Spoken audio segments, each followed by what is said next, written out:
Do you remember that feeling? That absolute, heart-pounding, almost unbearable excitement of tearing into a brand new toy? The crinkle of the wrapping. The smell of fresh plastic. That split second before you even know what it is, and the sheer, pure joy when you finally see it. If you grew up in the UK, specifically during the truly, magnificently chaotic years of the 1980s and 1990s, then what I am about to show you is going to hit you right in the chest. Like a super soaker at close range. Which, incidentally, may or may not make an appearance later. We are talking about toys. Not just any toys, the toys. The ones that defined our playgrounds. The ones that caused arguments at Christmas, swaps at school, and tears when they got lost. Right now. No more stalling. Let's get into it. Toy number 1. Pogo Ball. If you had one of these, and honestly, who didn't have one, you know exactly what I'm about to say. Because there is no toy in the history of British childhoods that was simultaneously so simple and so absolutely diabolical. For the uninitiated, and I'm looking at you, born after 1998 people who stumbled onto this video, a pogo ball was essentially a rubber ball squished between two circular platforms. You stood on the platforms and you bounced. That was it. That was the entire game. Sounds easy, right? It was chaos. Absolute joyful, knee-scraping chaos. Because getting on the thing in the first place was an achievement. You'd stand next to it, put one foot on, immediately wobble, grab the fence, try again. Eventually, you'd get both feet on. And then you'd bounce. And for one glorious half-second, you felt like you were defying physics. And then you'd fall off and graze your knee on the pavement. But you got straight back on, didn't you? Because that's what Pogo Ball did to you. It was completely addictive. The bruises were worth it. The original Pogo Ball, sometimes called a Lolo Ball, actually came from the United States in the mid-80s, but it absolutely swept the UK playgrounds. By 1987, you'd see them in every garden, on every driveway, outside every school at home time. And they came in these brilliant, eye-watering neon color combinations, hot pink and purple, electric blue and yellow, that were just so very deeply 80s. Looking at one now is basically like staring directly at the decade itself. Do you remember the adverts? The kids in them always looked impossibly competent. Bouncing down garden paths, bouncing in formation. I think one advert had a kid bouncing across a pond. Like it was easy? Like we could all just do that? I spent an entire summer trying to master a straight line bounce. A straight line. That's all I wanted. I never fully achieved it. I'm still not over it if I'm being honest. Comment below, did you ever master the Pogo Ball? And if so, what was your personal record for consecutive bounces? Don't be shy. This is a safe space. Toy number 2, Polly Pocket. There is something about Polly Pocket that transcends just being a toy. These tiny, palm-sized worlds, usually in the form of a clamshell compact or a little hinged case, contained entire universes. And I mean that. Open one up, and there it was. A beach house, a fairground, a castle, a shopping mall, complete in miniature, every detail rendered, every tiny piece fitting together perfectly. The original Polly Pocket was created by a British inventor named Chris Wiggs in the early 80s. He actually made the first prototype himself. A tiny doll in a powder compact so his daughter could take her toy anywhere. Bluebird Toys picked it up and turned it into a phenomenon. And a phenomenon is exactly what it was. What made Polly Pocket so special, beyond the incredible design, was the storytelling it unlocked. When you're a child, your imagination is already working overtime. Polly Pocket just handed it the most perfect stage. I remember spending hours, rearranging those tiny figures. Polly would go to the beach, then to the hairdresser. Then there'd be some kind of drama involving the spare bedroom. There was always drama involving the spare bedroom. And the scale of it, the fact that the whole world fit in your hand, fit in your pocket, fit in your school bag, made it feel precious. Like a secret. Like you were carrying a little universe around with you. Now, I know they brought Polly Pocket back in later years, bigger figures, different aesthetic, and look, I'm not going to be rude about it. But those of us who had the original, the tiny clamshell compact version from the late 80s and early 90s, we know. Those were something else entirely. Did you have a Polly Pocket? Which set was your absolute favorite? Let me know in the comment. Toy number 3, Tamagotchi and virtual pets. This right here was the defining emotional experience of 1997. The near-constant low-grade panic about whether your Tamagotchi was fed, or happy, or had produced a pile of digital droppings that needed cleaning up. For those who somehow missed this, a Tamagotchi was a small, egg-shaped electronic toy, roughly the size of a keyring, that contained a tiny pixelated creature you had to care for. Feed it, play with it, clean up after it, take it to the doctor when it got sick. It beeped at you, all the time, in lessons, during assembly, at 3 in the morning. Your Tamagotchi did not care about your schedule, your Tamagotchi needs. The Tamagotchi was invented in Japan, by Bandai, released in 1996, and it hit the UK like a wave. By 1997, every child in the country either had one, wanted one, or had secretly been playing with their classmates under the desk. Schools started banning them because children were disrupting lessons to attend to their digital pets. Which, when you think about it, is both completely understandable and absolutely hilarious. We were raising digital children. We were 8 years old. And of course, there was death. The day your Tamagotchi died. If you never experienced this, I don't know whether to envy you or feel sorry for you, because it was absolutely formative. You'd look down at your little keyring companion, and instead of your pixelated pet, there'd be a little tombstone, a little gravestone, and an angel floating away. I'm not being dramatic when I say some of us took this hard. We'd had that thing for weeks. We'd fed it, cared for it, worried about it. And just like that, you could reset it, of course. Start again. But it was never quite the same. And Tamagotchi wasn't alone, of course. There was the Nano Baby, which was almost cruelly difficult. There was the Gigapet range from Tiger Electronics. There was the Digimon Virtual Pet, which was basically a Tamagotchi that could battle other Digimon, which felt almost too powerful. And there were dozens of knockoffs and variations, many of which I'm quite sure I had at some point. Tell me in the comments, which virtual pet did you have? And how long did you keep yours alive? My personal record was 11 days. By number 4, Micro Machines. Micro Machines, for anyone who needs the briefing, were a range of extraordinarily tiny, incredibly detailed die-cast and plastic vehicles. We're talking cars, lorries, planes, helicopters, boats, military vehicles, race cars, all rendered in miniature so tiny you could lose one in a carpet fiber. They were originally an American toy, by Galoob, but they absolutely dominated British toy boxes throughout the late 80s and into the 90s. And the key word there is dominated. You didn't just own a few micro machines. You owned an army of them. You owned hundreds. You organized them in plastic tubs and shoeboxes. You brought them to school in your blazer pocket like contraband. But listen, the vehicles were brilliant. But the playsets? Oh, the playsets were something else. Because Galoob understood something absolutely genius.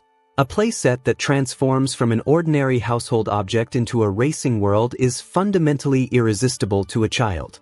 There was a toolbox that opened up into a city, a tire that became a racing circuit, a petrol station, a car wash, a volcano, an actual volcano that doubled as a full mountain track. These things were engineering marvels to an 8-year-old. You'd unfold them and your entire bedroom carpet became a world. And then there was the collecting.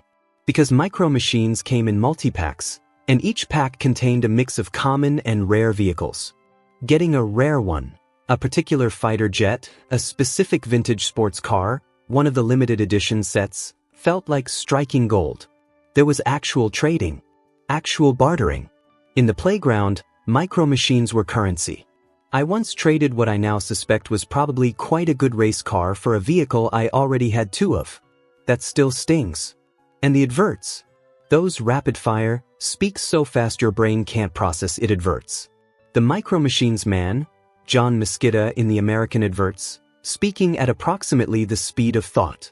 That was a whole cultural moment. What was your favorite Micro Machines set or vehicle? And did you actually complete a full set? I need to know. Comment below. Point number 5, Spirograph. For those unfamiliar, though I suspect everyone watching has at least seen one of these.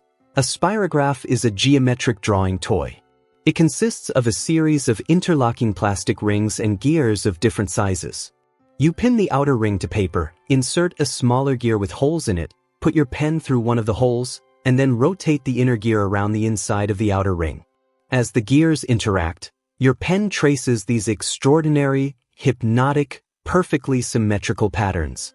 Curves within curves. Loops within loops. Mathematical beauty created by a 10-year-old on a rainy afternoon. There was something almost meditative about it, wasn't there? The gentle, rhythmic rotation. Watching the pattern emerge, not knowing quite what it was going to look like until it was done. It felt almost like magic. Like the toy knew things you didn't. Like geometry was secretly beautiful, and Spirograph was letting you in on the secret. The original Spirograph was actually invented by a British engineer named Dennis Fisher in 1965, and it won the Toy of the Year award at the British Toy Fair. It's been in production, in various forms, ever since. Which tells you everything about how fundamentally satisfying it is. But here's the thing they don't tell you on the box, and you know this if you had one: it was hard. Not hard in an unpleasant way. Hard in the way that makes you want to keep trying. Because the gear had to stay in contact with the ring. If it slipped, even slightly, the pattern was ruined. You'd have this gorgeous emerging design and then one rogue wobble and suddenly there's a line going completely the wrong direction. Mime the devastation of the gear slipping. I would spend 20 minutes carefully creating something that I was genuinely proud of, proper patience, proper concentration, and then the very last loop would go haywire and the whole thing looked like a jellyfish in a wind tunnel. But when you did get it right, when the whole pattern came out perfect, symmetrical, and complete, that was real. That was genuine, earned satisfaction. You didn't just receive that drawing, you made it. With your hands. With precision and patience. And you'd fill a whole page. Different sizes, different colors, overlapping patterns. Some of us produced Spirograph pages that were, honestly, genuinely beautiful. Museum-worthy, if you ask me. Our parents just stuck them on the fridge, which fine, is also good. How good were you at Spirograph? Did you ever do a full, perfect pattern without the gear slipping? Be honest. No judgment here. Drop a comment. Tie number 6, Furby. If you weren't there, it is genuinely difficult to convey the absolute fever pitch of Furby mania in the late 90s. This was before the internet could really amplify a craze. This was just word of mouth, playground whispers, and the most ruthlessly effective toy marketing campaign in a generation. Furbies were made by Tiger Electronics and launched in the UK in 1998. They were small, owl-like, fur-covered electronic creatures with enormous eyes, movable beaks, and, crucially, the ability to learn. Or at least, to convincingly appear to learn. A brand new Furby spoke its own language, Furbish. Gibberish, essentially, but presented with such confidence and consistency that it genuinely felt like communication. And then, over time, it started incorporating English. It learned from you. It responded to your voice. It remembered if you'd been ignoring it. For 1998, this was essentially witchcraft. Parents had approximately 2 reactions to the Furby. Reaction 1, oh, how cute it talks. Reaction 2, approximately 48 hours later, why is it still talking? It's 3 in the morning. How do I turn it off? Because here was the thing about Furbies, there was no off switch. You could cover it, put it in a drawer, bury it under a pillow. It would still chirp occasionally.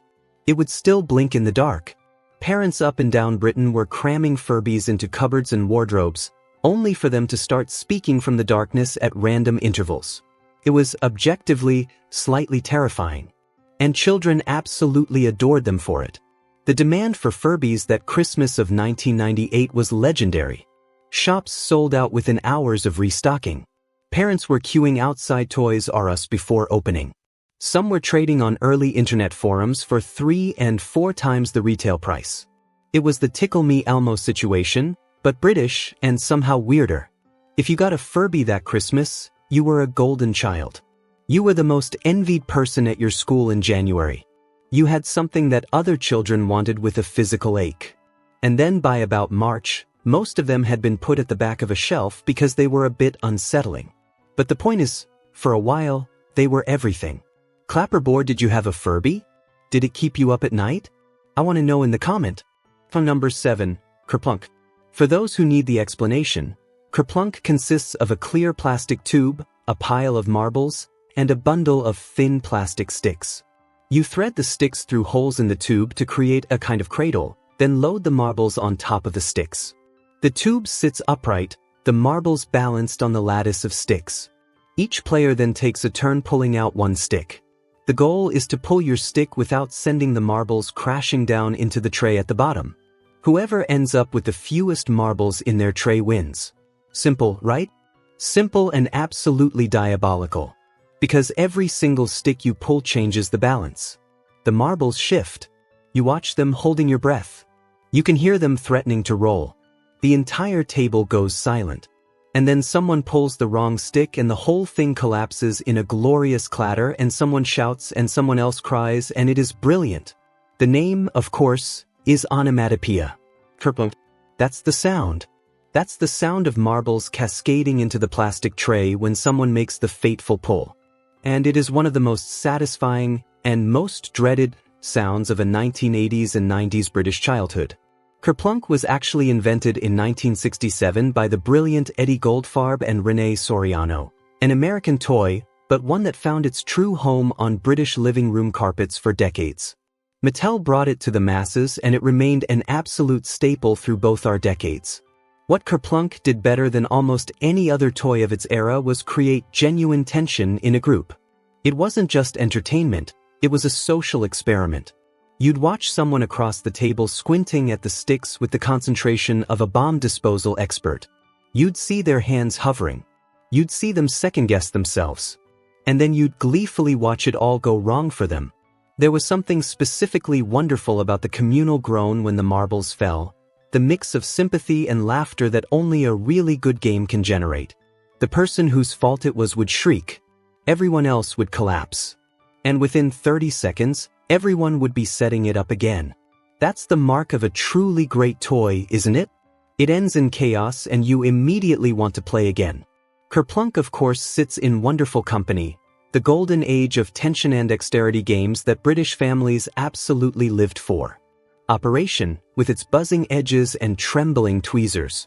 Buckaroo, where you'd load increasingly ridiculous items onto a plastic mule and wait for the inevitable. Jenga, which arrived in the early 80s and understood exactly the same principle.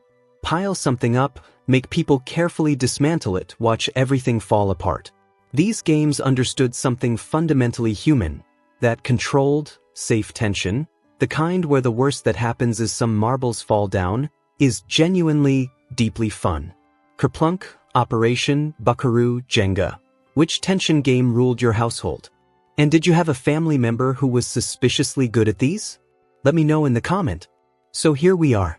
We've bounced on Pogo balls, we've opened Polly Pocket worlds, we've panicked over digital pets, we've raced micro machines across the carpet, and we've drawn perfect, mostly perfect, spirograph patterns. And I want to pause for a second, because I think it's worth saying something about why these toys hit so differently. Why, 30 or 40 years later, just looking at a Polly Pocket case or holding a Tamagotchi gives you this immediate, almost physical rush of feeling. It's not just nostalgia. What the is nostalgia. But it's more than that. These toys worked because they didn't imagine for us. They handed us a starting point and then got out of the way. A Polly Pocket wasn't a story, it was the stage for your story. Micro machines weren't a race, they were the ingredients for the race you decided to have. In an age before screens, before everything was interactive, before entertainment was something that happened to you, these toys required something from you. They required you to show up, to play, to use that wonderful, endlessly generative thing between your ears. And I think that's why they stay with us. Because the memories aren't just of the toy. They're memories of ourselves, of who we were when we were playing. The kid who spent all Saturday on the carpet with micro machines. The kid who cried when their Tamagotchi died. The kid who was absolutely convinced they were going to master the Pogo ball this time. The true magic wasn't in the plastic and paint. The magic was in what we brought to it. which is a pretty wonderful thing when you think about it. Now I want to hear from you. What is the single most powerful toy memory you have from growing up in Britain in the 80s or 90s? I read every single comment on this channel. Everyone, your answers genuinely shape what I make next. So please share. If you enjoyed this trip down memory lane, and I sincerely hope you did, smash that like button.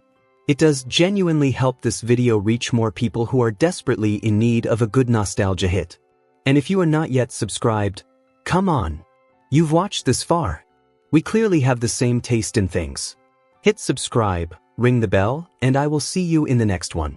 Until then, keep those childhood memories alive.